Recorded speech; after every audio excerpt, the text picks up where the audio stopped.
I'm a big fan of the underdog because that's who I was my whole life. I'm not big into like fancy degrees and all of that. Those, which by the way, if you have a fancy degree, great, but it's not the thing that I really focus on. I focus on the process, the grit. Alex Rodriguez and Jennifer Lopez have officially called it quits, splitting up one of the world's richest power couples. The pair, who started dating in 2017 and got engaged 2 years later, wielded huge pop culture and commercial influence. J.Lo is one of America's wealthiest self-made women, with a net worth of more than $150 million for her music, film, and endorsements. And A-Rod is one of the top-earning athletes ever. Forbes estimates his fortune to be at least $400 million. Today, his business empire is spread across three main silos: real estate, consumer products, and health and wellness.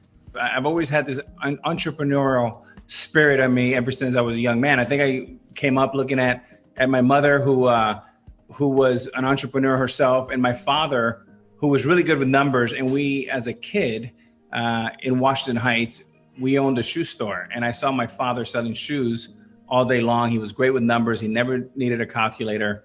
And I think in many ways I wanted to be like him. The ex-couple has joint investments in J.Lo beauty, luxury real estate, and venture-backed startups. Two early tech companies they invested in together went public earlier this year: insurance company Oscar Health and telehealth startup Hims & Hers Partners.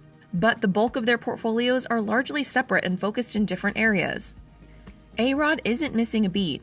Prior to the breakup, Rodriguez shocked the sports world, announcing that he and Jet.com founder Mark Lore were in talks to purchase a majority stake in the NBA's Minnesota Timberwolves, a deal that would value the team at $1.5 billion. A-Rod has plowed much of his energy and money into real estate in southeastern Florida.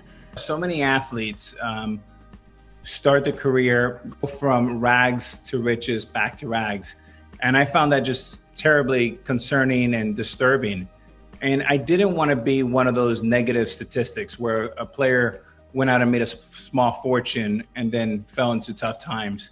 So I started with what I knew best. As a child from a single mother, I knew apartments because we always rented and we had to move every 6 months. So the first time I had an opportunity to make an investment, I bought a duplex down in South Florida in Miami. And a couple years later, sold it for double, and then got a fourplex and then a 16plex. And finally, about 60 units. I grew that portfolio to about 14,000 apartment units in about 13 or 14 states all over the Southeast in secondary and tertiary markets. And now, obviously, we've been around now for over 20 years. Since inception, A-Rod Corp has amassed a stake in more than 14,000 multi-family residential properties and developed more than 15 million square feet of real estate. While he's hung up his bat for good, A-Rod remains as competitive as ever. You got to have the vision. You got to have enough capital to feed the business. And then you have to have the right people in place to help you execute that vision. The other part I've learned is, stay in your circle of competence, really focus on what you're passionate about and what you understand really well. And then you're really an average of the 5 people you surround yourself with. And then have an economic alignment. When you win, you all win. And that comes from sports. What I learned from George Steinbrenner with the Yankees is you have to have an environment where you share the ball. And I've always said that I'd rather have a small piece of a watermelon than a big piece of a lemon.